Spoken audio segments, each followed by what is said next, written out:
right now. Probably going to get a little warmer today, but not much. And put in the chat what it might be like wherever you're at in the world. And I've got one of my dogs that are sitting here eating bad things. Come here. I don't want you to have that. Give that to me. How did you get that? Where did that come from? Give me that. Come here. Plastic all over the floor in my office. I don't know where you got it. Where'd you get that at? Here's the culprit right there. Huckster, what were you up to? What are you doing, doggy? Did you get that? Where'd you get that, huh? Yeah, aren't you cute? Yeah. There's Viking. You were a good dog. You didn't steal anything, did you? Yeah. No, get out of there. Get away from there. My trash can is right down here. Below me, right there.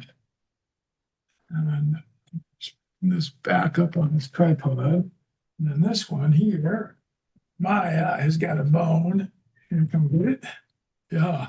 Oh, whoa, that's fun. Yeah. So that's Maya. And there was Puck that you first saw, and then Viking. And Maya, you can go chew that somewhere else. Yeah, I don't need you right here. Oh, no, you don't need to be here. Viking, you could get down too. Viking, Maya, go on. Go chew that down on the floor. All right. How is it in everybody else's ecological world today or economic world?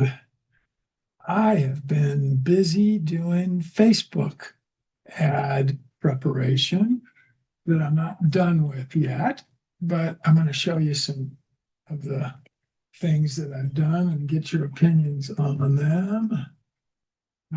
Because, and I can actually do one right now. I'm going to move the camera and have it look at my other monitor, which is right there. And is that print the right way, or is it, and it just looks backward to me, or is it backward, Mark? No, it's the right way. We're looking at, yeah. Okay. Well, this is ChatGPT helping me create some Facebook ads, and it's on a different computer. So there's the screen for it on my laptop down there, but I've got the image up on a 42-inch monitor. And I'm going to show you the 3 options that I have. So here's one.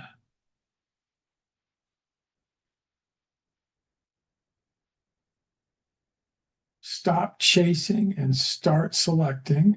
A value-first system of growth for serious professionals. Free blueprint and short training. And I'll show you what you would get once you did that click. And here's, the learn more. So this is all done by AI. And then that's the name of the website, which I'll actually share on the screen in just a second. And then this only part I don't like about it, this is a little too light down at the bottom. It says no income guarantees. Results depend on effort and market conditions. So that's one approach. And then I've got it in 3 different sizes. But here is a different one. Why is it coming behind? So this one, same wording, other than I think that it added free blueprint plus short training. The small print description is a little harder to see at the bottom. There is some logic to using a creative that is more personal. And this is me, obviously, with an alpaca at Mountain Sky Ranch and out in one of our pastures. So that's one other option. There's a second one where it's kind of a combination of the two, where there's showing the alpaca and then adding sort of this semi-transparent, sort of translucent blue. And then the one negative is that the clarity of the pixelization is a little more than I want it to be. And then let's see this third one.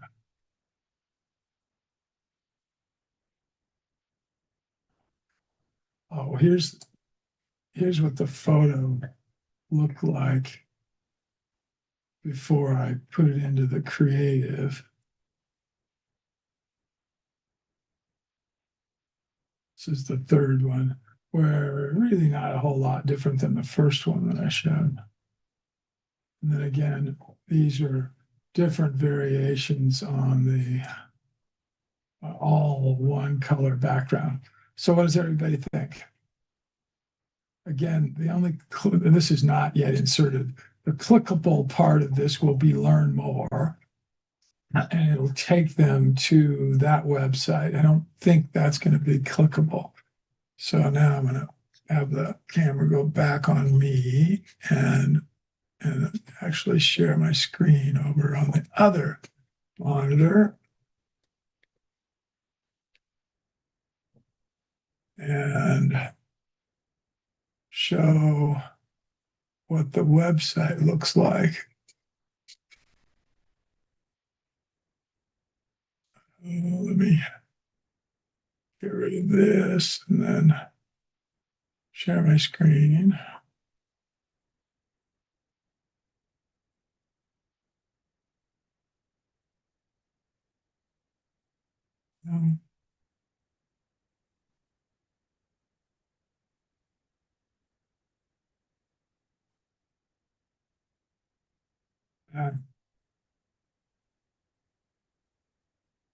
Keep going to the wrong. Okay, back to share, and I want this one. So here is what, and this is, so now, Mark, I bet if we record this, that was going to be sitting across part of the image again. So this is really blown up, but this is what the actual, when you click on learn more, it's going to come to this, which says, use my hands-off MLM system of growth, where I help serious values-led professionals create leverage income without chasing friends, spamming strangers, or compromising their integrity. I have earned residuals in MLM for 40 years, which we don't talk about that very much. We don't talk much about my past in the network marketing world and kind of evidence that I kind of know what I'm doing. And then this would be in the, once they get this, so when they click on learn more, they come to this page, then they can click and get the blueprint. And I won't do that yet, because there's another way they can get it. If they try to go off the page, the blueprint will, it's not going to do it because I had it open already. So here's just the information they fill out, which is name, email address, and then they get instant access. Farther down the page is some more information. So different things. And then again, click to get the blueprint. So once they get the blueprint, here's what they get. Excuse me. They will get, I don't know, what stupid, you can't get to your menu bar, Mark, because the menu bar for Zoom is right over the top of it.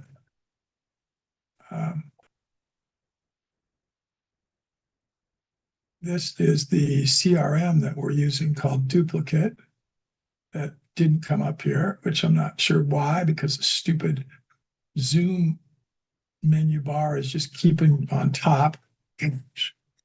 There.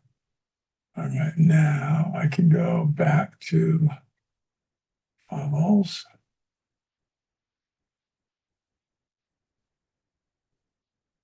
I'll get to your questions. I saw we had some here.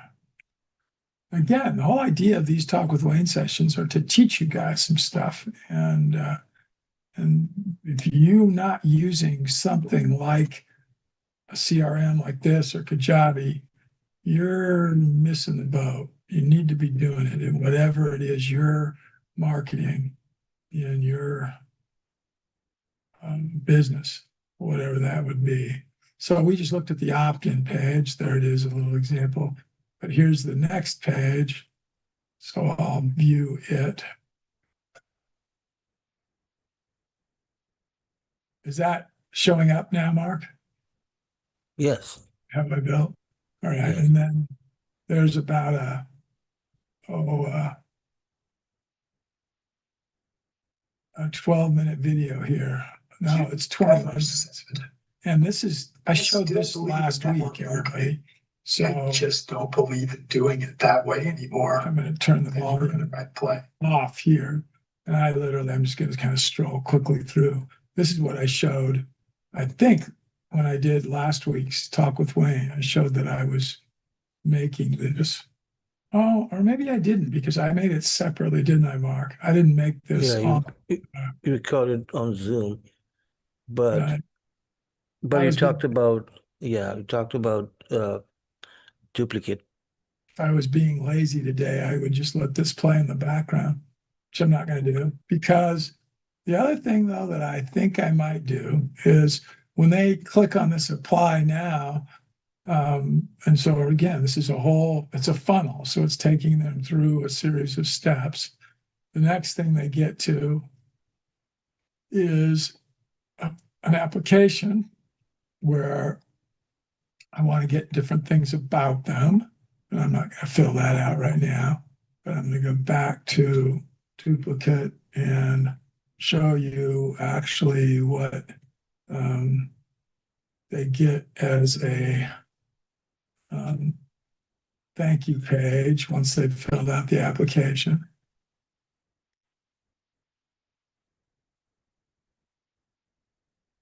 Which does have a video on it that I think I'm going to play, because it's one that we did and used and made for EAT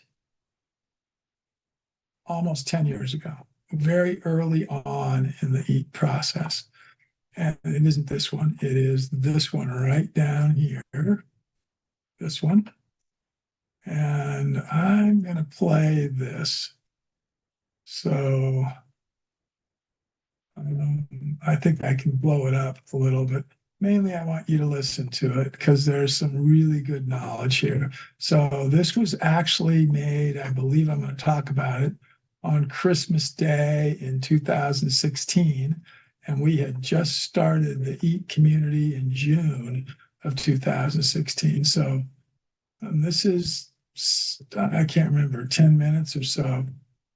In Colorado, you doing today? Merry Christmas, by the way, for those of you who celebrate the birth of Jesus Christ. And happy holidays, as it's close to that end of the year time when most of us celebrate something related to. Are you seeing the full screen now, everybody? Yep, full screen. Mark, you seeing the full screen? Testing out Webinar Jam. I was one of the very early We're going to adopters. start to use really Webinar used Jam other platforms in the recent past. And I'm really excited about using Webinar Jam now. I'm going to stop it for just a second. Mark, and ask Mark a question. Mark, are these footers ones that are automatically made? Because we have several that are that will be made on Webinar Jam. I think they are, aren't they? Yep, the lower thirds, yes. Yeah, that's what I thought. So this is in if you would have been an early member of EAT, this is where I would record from.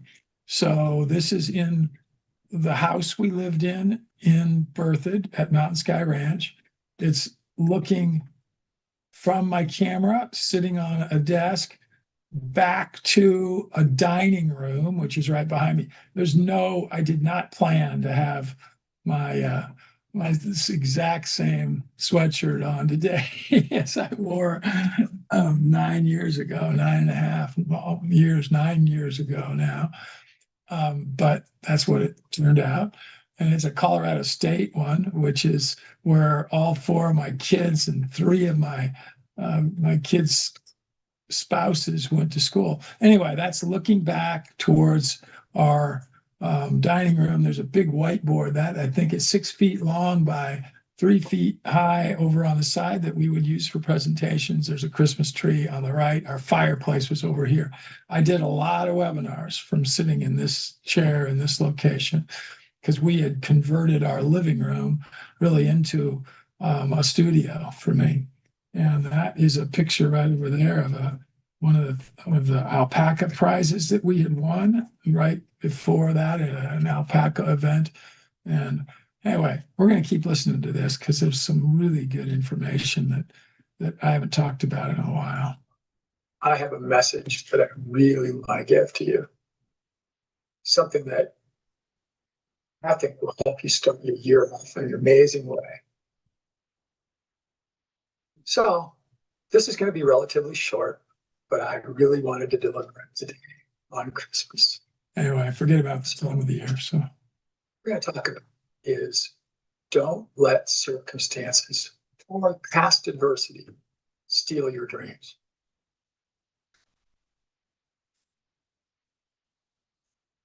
So let me summarize what we're going to do. Real quickly, I'm just going to talk about a little of my own circumstances in my past, adversity that I faced. Then I'm going to talk about several features that you can use, and hopefully not have my too much to bring on talking. and that was Loki that was there at that time. And then we'll summarize. And like I said, it'll be fairly short. Kind of show a little video somewhere near the end, mainly just to see how Webinar Jam handles that. So just because it's got a message that I think that you all will enjoy. So let's just get started. If you watch this live, the video would be synced. 64 years old. So that's one of those circumstances we're going to talk about. 73 of I them. faced some adversity fairly recently, but I've also had an amazing amount of positive and good things happen in that. So about being 64 years old and having a webinar saying, don't let circumstances steal your dreams. And I know that a number of you out there that are in the baby boomer generation who have faced just some struggle, you're quitting. You don't even think there's a future for yourself. You are so wrong. You can do a lot. We're going to talk about that. The other thing, my adversity. In 2006, I was at the high point of a business career. I had made a lot of money doing things that I love doing. I had had great success with my family, 4 children, all of which were doing great and still are today. An amazing wife, Deb, who is right there with me. You actually seen her in the background a little here. Business, and several of them that had done very well. And I was at the point where I was semi-retiring. I moved from Southeast Denver, where we've been for 17 years, basically where we had grown our kids up, they'd been home. And we had moved to Northern Colorado to start a dream life, to build a dream home on amazing property, and then follow additional business activities, mainly involving real estate. So we did all of that. All of it was just looking really, really good. I was able to take over a nonprofit called the Institute of Economics. That was right in my passion. Dennis Weaver had founded that entity, and he had died and wanted someone to take it on, all but it. And simply his vision, which was similar to mine, was to help people make some money, making people and the planet better. So we had started that. We had built the dream home on the amazing property. And then a home that we built for $2.2 million in 2008. And we finished it early in the year. 2 years later, it was worth under $1 million. We were making our payments. We had bought a number of other properties that we were going to develop into what we call green developments, where instead of having a homeowners association with a big piece of green grass and a little community building and a swimming pool where people hardly ever used it, instead we were going to have farms that would be the open space for the properties in which people living in the subdivisions could participate as steward farmers or not if they chose to. Encourage things like solar, wind, other kinds of economic activities. All of a sudden, one day we get a phone call from a banker and said, "You got to call your loans." What? Yep, calling your loans. You got to pay them all. Well, could you do that? We've been making our payments. We're ahead on payments in some of the loans. Sorry, you're done. Give us $10 million. It's what we had used on credit lines, and it was the amount of money on mortgages. We even had one of the subdivisions where we had pre-sold lots.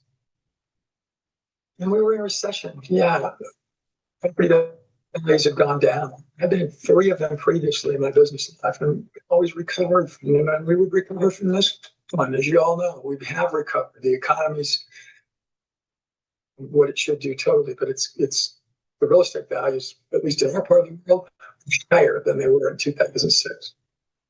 So we think for about 2 years between 2010 and 2012, and the lender just said, "You can pay. We'll sue you." They did. They sued us. Okay, I've never told this story in a webinar before, so it's kind of hard listening to it, but I listened to it yesterday, so I knew kind of what it would be. I hope you've never had to go through anything like this. In a 50-year business career, 45 of those years were amazing from a financial perspective, but that 5-year period, approximately from 2008, 2007 till 2013, 2008 to 2013 was not very fun. And I have friends that were going through similar things that committed suicide. I have others that never recovered either financially or personally, and others that did just fine afterwards. And fortunately, I was kind of one of those. I'm not going to play all of this now. That was sort of the main story. I can't even remember what the video was that's at the end of it. I'm going to just go forward here a little bit and see what that was. I'm just talking about a lot of other things here. Where's the video? Okay, here we go. Oh, this is pretty cool. So this was what Mountain Sky Ranch was like at that time, well, or close to that time. So we'll play that. I already had it going. I've got a pencil here to edit. I don't know what's going on with this. Come on. What is this video? Yeah, What is that? Why is there a pencil, Mark? Where'd that come from? What is from that? Zoom. So the Zoom. How do I pencil. get this? How do I get this video to play again? So you click on the pencil again, and choose the pointer. How do Mouse I get it? pointer. I don't even see the Zoom screen. Is that it there or what? Click that and then, Yes, now you got it. okay. Is that gonna go there, Mike? Go. Yeah. Oh, I took it all the way back to the start. Yeah, I we don't want can, that. I can drag it. want it here. All right, now let's see what it does. I took it all the way back.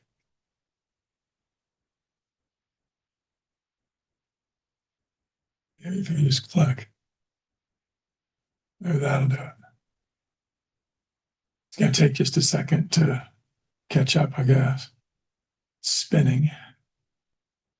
You see any questions that are related to this that I can just address right now before I get to, I saw there were a bunch of other questions, but I will get to those. I don't know why this is just sitting here spinning. Okay, you have to hit the play again or hit your space bar.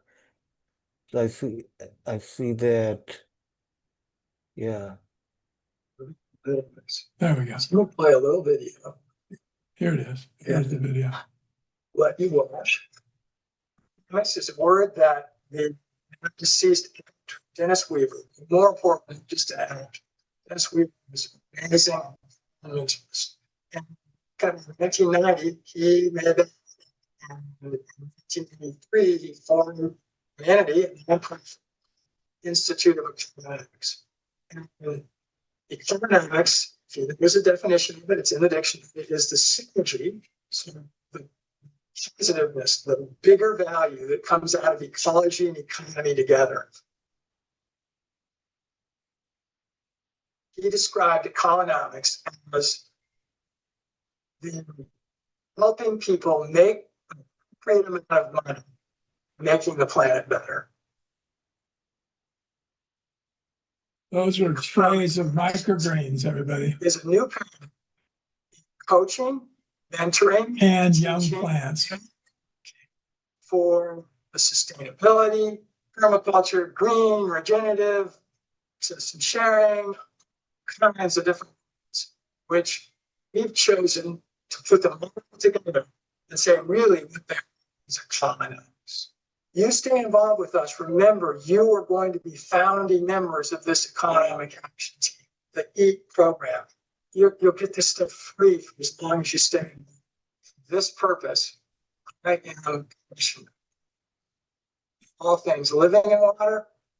And for some reason, some people have green thumbs. For whatever reason, had a blue thumb. That's my that I make it. For whatever reason, for as long as I can remember back to childhood, even been able to kind of know how to grow things. I never have done really well with students that didn't care, that only in a classroom, only where they because they had to be for some reason. I could see it in them. I could feel it. I didn't really care about them if they didn't care about the team. If you care, if you're passionate, if you want to learn, then I'm the teacher. I love teaching.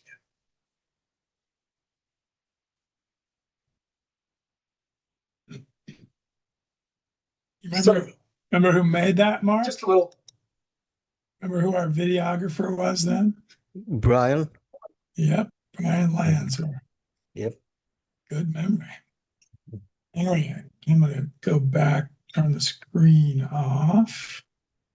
Got to figure out where the bar is now. All right, stop sharing. Okay, here we go. No, I don't want it. I was sharing. Why did it take me back to that? Come on. I am screen sharing. Stop sharing. All right, here we go. Anyway, I had found that video and I used it obviously in that creative that I showed you. And I kind of remembered that we had made it, but and that was during an EAT webinar. I showed that, probably not one that we did on Christmas Day in 2016, but that we did not long after that. So anyway, what are some questions we've got here and comments? See a lot of links, but no questions yet. Okay. Well, and I am still getting these stupid, stinking phone calls from people wanting to fund us for different things. This is Alicia. How you doing, Alicia? Talking about a presentation about beavers and managing beaver damage. Eco-friendly ag practices may be easier than farmers think. Oh, wow. You guys all missed, because I know you weren't there because our audience sucked for it.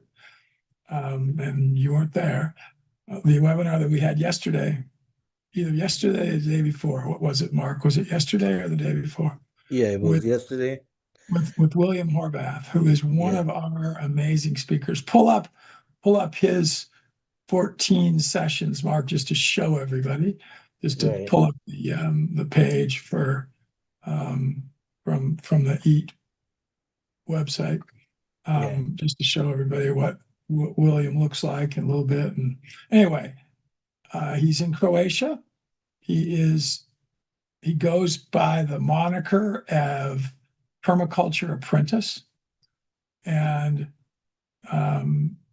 he was one of our very earliest series, other than Mark Shepard, that we had going on at the same time.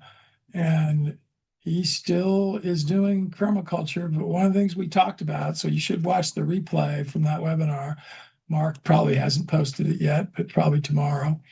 I think there are clips of it already, though, aren't there, Mark, from our program we're using, Opus? Yes. Anyway, that one of the things that he agrees with me about, there are less people worldwide involved with regenerative, sustainable permaculture. You pick the adjective, okay? Again, regenerative, sustainable, I'm going to use those three, permaculturish, agriculture in the world today than there were 10 years ago. Less, and not just a little bit fewer, a lot less. We have more corporate, big, energy consuming, water consuming, planet destroying farmers than we had 10 years ago. More of our food worldwide is produced by those types of farmers and ranchers than those of us who want to do things differently. We are losing the battle. Somehow we got to figure out how we win the war, because we're losing the battle right now. Anyway, we had a lot of discussion about that.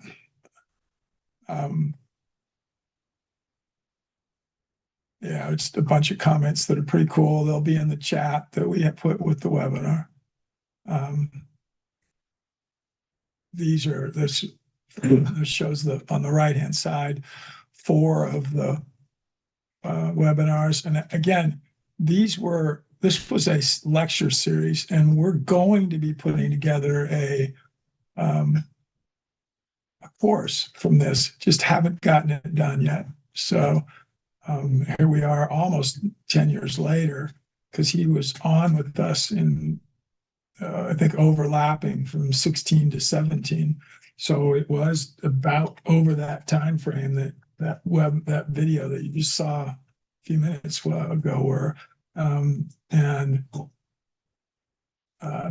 this is a great, the knowledge in these 14 webinars, in these 14 sessions, is just unbelievable. So again, Mark, let's just quickly, I'll just shut up for just a second, pick one. Let's not do the first one. Pick like number 3 there, and then no, that's 2. But 3, that's 3. Just pick that one, and just let's watch. It's just not the start. Let's start it to play, then move it out. Oh yeah, move it in a little bit. We'll just pick it up where he is talking about all of this, as we obviously gave them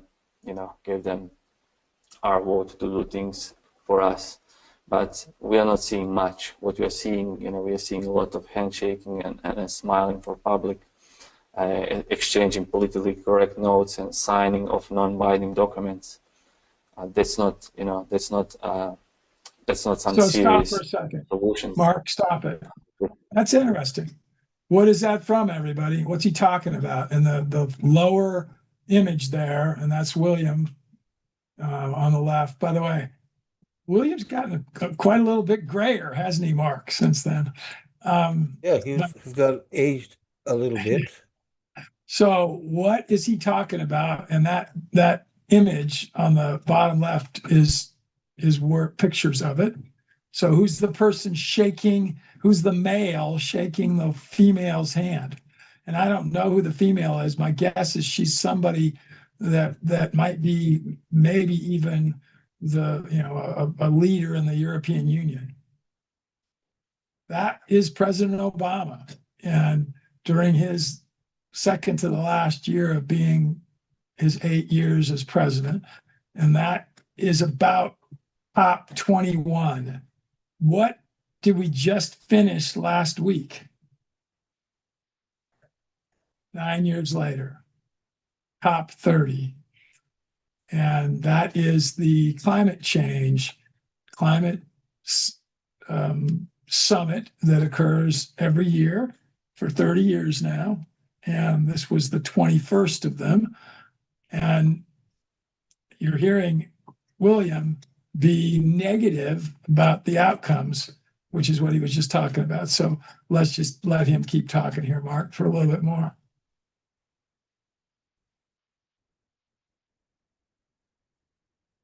It's cheap talk.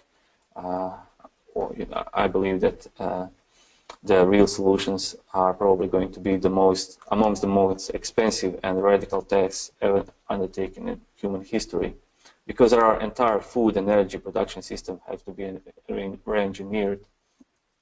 And for this, we need a consistent government financial support in order to develop develop novel sources of energy and actually enable a smooth transition to a new energy source after oil. And what's happening is that our governments are kind of moving the mainstream policies, shifting from mitigation to adaptation. Obviously, it's clear that nobody wants to limit its country economic growth by reducing emissions and disadvantage itself in a competitive global economy when it, honestly doesn't trust that others will do the same. So we see that nationally policies favor growth and profit, and of course they do, since economic growth is essential to support the debt-based currency. So what we're really seeing today is that most of the responsible nations are doing a little bit more than having a show for public, while continuing with business as usual in the background. So that was one of my main points, that central government systems are rigid and slow to change. They don't adapt and evolve until they absolutely have to. So I don't think it's realistic to expect that our leaders and social institutions will make necessary shift in mindset until they too find themselves lying in the beds they made for all of us. There are just too many people who are invested financially otherwise in maintaining the status quo for as long as possible. So I said that obviously what we can expect is more business as usual, and that business as usual will most likely bring us, will continue until there is something truly catastrophic taking place on a global scale, something that will make us change our ways. So the main question is, are we headed for a collapse, or are we headed for a Mad Max scenario? And looking historically, instead of collapse, we can see that collapse is actually a more gradual and less complete decline, because first, complex societies, they increase their complexity until the energy resources are depleted, and then they decrease their complexity from necessity. So what we can actually see for the image is that complex systems under stress, they tend to resist change until they reach a breaking point. And then they alter their change. They are forced to alter their change state. So according to David Holmgren, the collapse is most likely going to be something like you see on the image, like we saw in the image before, also a slow decline characterized by a series of steady states that are going to be punctuated by crisis of some variety that destroy some aspects of, let's say, our culture or civilization, and then precipitate change. The change could be change for better, or the change could be, even more decline. What will eventually happen, we'll see. And these discontinuities or mini collapses are periods of crisis, breakdown, and potential conflict. They can range from, like a real climate extreme events like Hurricane Katrina, or a financial crisis that we saw in 2008, where everything was fine, but then one day, everything is in chaos. So after the crisis, eventually the dust settles and the new reality becomes a new normal. And that new normal can be stable for years and decades. And then until there is another crisis that, again, triggers another fall, another stabilization. And each individual crisis rarely continues for long. They do shape the new state that emerges in the aftermath. And 9/11 would be a great example of a new post-crisis reality that we are all facing today. So knowing what we know about the trends and assuming business as usual, we're going to look now at some possible future disruptions. And I just want to put a disclaimer here, just to know that when we look at nature, we can see that disturbance events are necessary to facilitate change. We can take also that perspective, because in nature, disturbance events like fire, flood, and drought, they can be understood as a force that initiates another succession cycle, then that brings renewed life, or that deflects the ecosystem in different direction. The ecosystem that emerges from these periods of disturbance can be quite different from those that precede them. So that's how we should look at these events and crises as a potential events that will bring some kind of change, hopefully and probably in a better direction. So first, let's talk about energy. For a time being, I think that energy limits are not likely to manifest. We have we have modestly been increasing energy supply. We have slightly falling demand. So energy is ceasing to be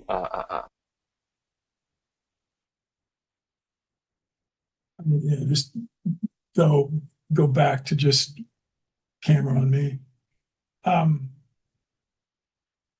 was 10 years ago.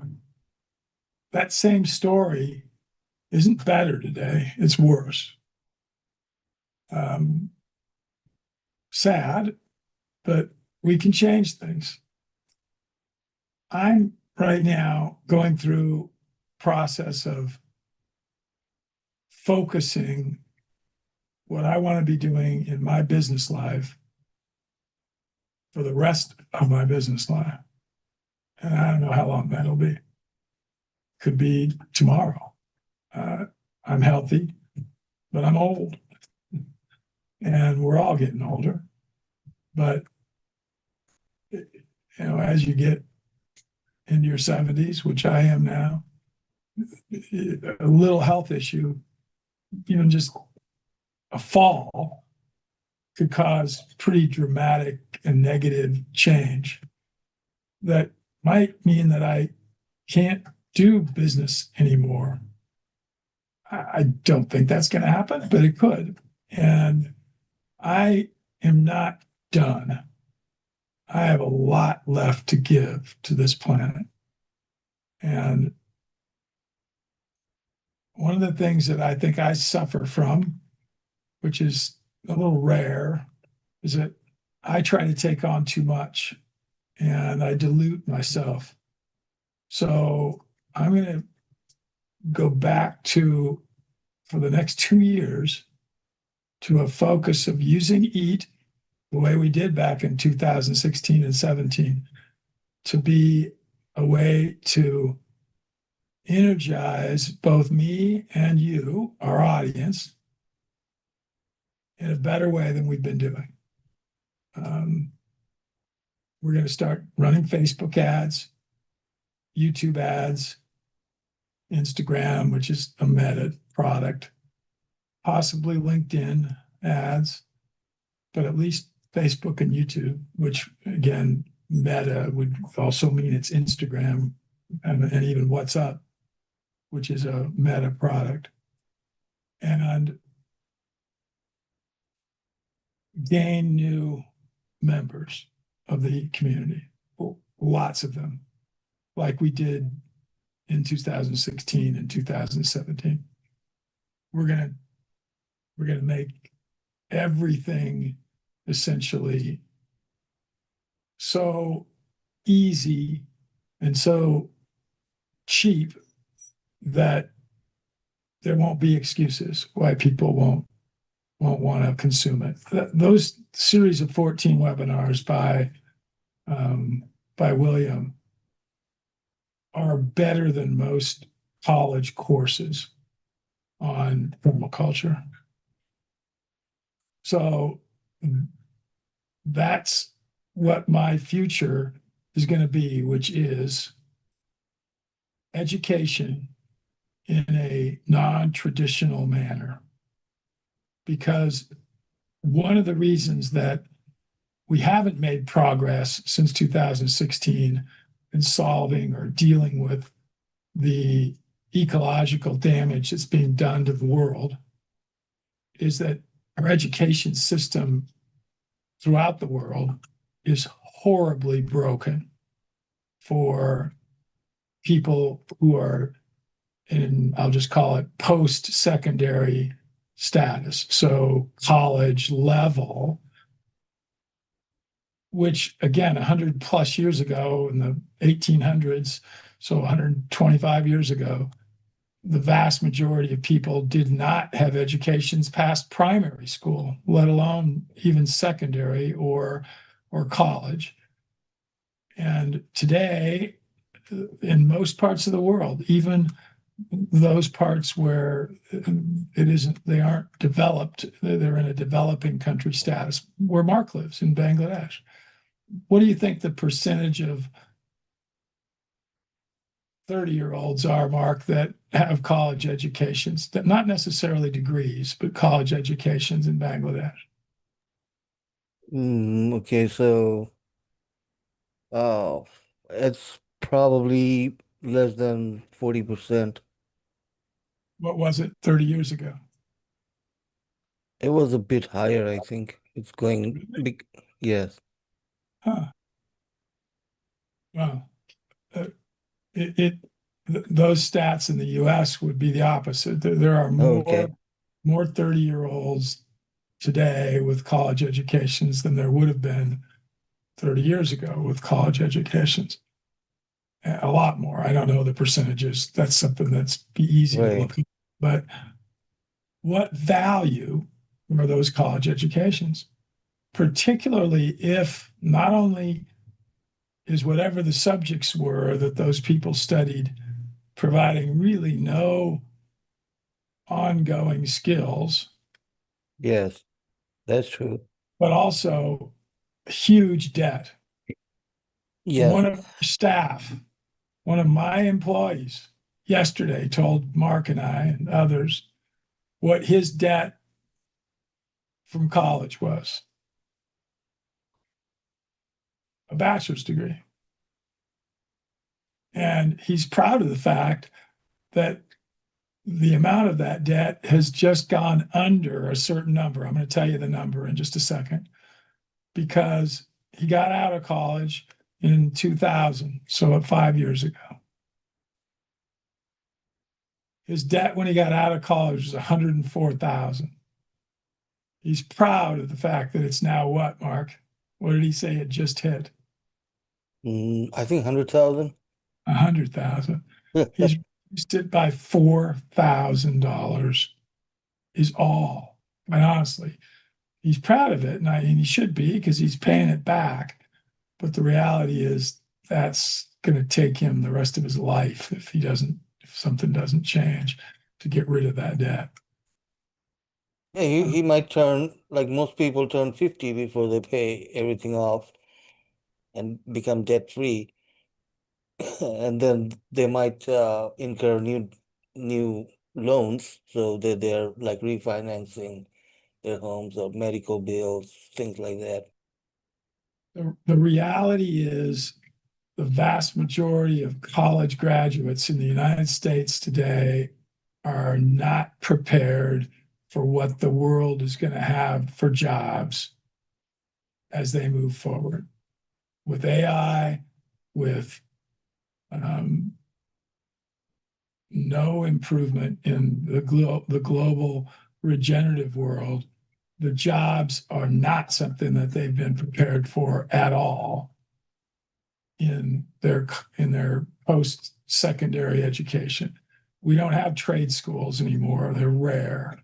You go and get a degree in some subject, and unless it's very specialized, you're frankly not going to be able to have something that you can use as you now go into your working type or portion of your life. That's a very sad situation. And I want the EAT community to become an alternative to that. And we're not sure exactly what that's going to mean yet, but one of the things it is going to mean, for example, is people will learn, and we talked about this yesterday even, how to roll a wheelbarrow, how to collect leaves that are falling from trees in the fall, and to put them into a wheelbarrow, and then put those leaves into a compost pile and use those leaves to make fertilizer naturally that can be used in the next season, the next year, or even put together with clay and manure and make bricks, for example. That is essentially what adobe that was used in the southwestern United States in the pre-1850s timeframe by Native Americans and settlers, white people. Right now, the vast majority of 20-year-olds, college students, don't get that kind of education. They wouldn't know how to even use a wheelbarrow, may not even know what one is, wouldn't know how to rake up leaves and what to do with them. And it's not like it's rocket science. They can learn it quickly. So you don't need a college degree. As a matter of fact, a college degree is not going to give you any value to be able to be doing that kind of a task. And that's just one example. But we're going to give away certificates. We're going to have people earn, not give them away, certificates for things like raking up leaves. And there's more to it than just using a rake and a wheelbarrow, but not a whole lot. And you do need to probably figure out how you build a place to store those leaves through the winter as they age and become biologically degraded in a natural way. And therefore, the following year could be used as fertilizer or a component of fertilizer. That's not something people are getting in a college education. There's a small college that just built an ag complex less than 2 blocks from where I'm sitting, College of Western Idaho. And they made a big deal out of these millions of dollars that they spent building greenhouses and buildings to teach courses in. And there's a little garden area, and then there's a lot of grass and concrete and benches. And, I mean, stuff that's beautiful, looks nice. But I know what they're teaching course-wise. It's worthless. Those people aren't going to learn anything of any value. It's not useful. We've got to change that. From 14 to 25 in the world today, those young people need to get better and different educations than what they're getting. It has to happen. That's my passion. Some of it's going to happen at a very small, very localized basis, where it's people who do have resources who want to turn their locations into learning spots for these kinds of things. We're going to be providing consultation to those folks through on-site visits, through online Zoom call type circumstances, where if you have a desire to do something different with your land than a traditional use, or have students come and get educated in a way that they can be useful in the world moving ahead, then we're going to help teach you and work with you to help get that accomplished. That also is going to be one of the goals and tasks that EAT's going to take on. We're going to need a lot of people to help get that done. So we're going to have to add people.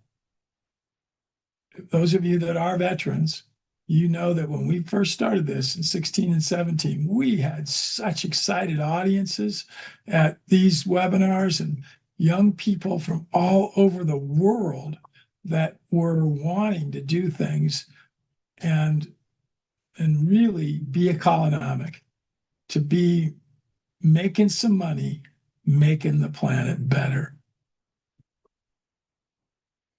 So it's close to the top of the hour. I don't see any other questions. There are lots of little comments. We do always publish our chat along with our webinars.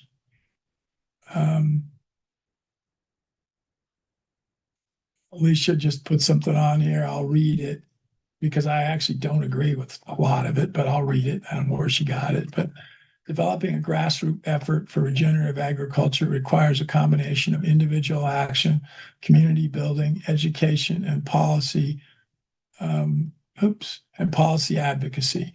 The goal is to create widespread demand and support for farming practices that rebuild soil health, increase biodiversity, and sequester carbon, ultimately leading to a healthier planet. So I absolutely agree with all of that last sentence.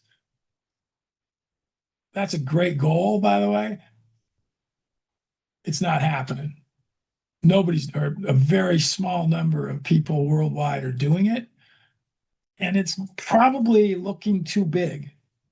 We got to start way smaller than that. We got to start teaching people to use shovels, use rakes, and use wheelbarrows, because they don't know how to do that. Or they're too old and they might know how to do it, but they just can't do it. They're either in one of those two categories. They either don't know how, or they're just not capable of because of where they're at in their lives. Not big goals, little goals, little things. The big goals are great.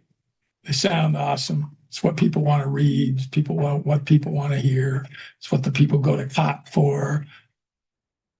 We need grassroots. We need things down where, again, learn how to shovel, learn how to rake, and why you do it, and how you use a different kind of a rake to do a certain kind of raking and a different kind to do another kind.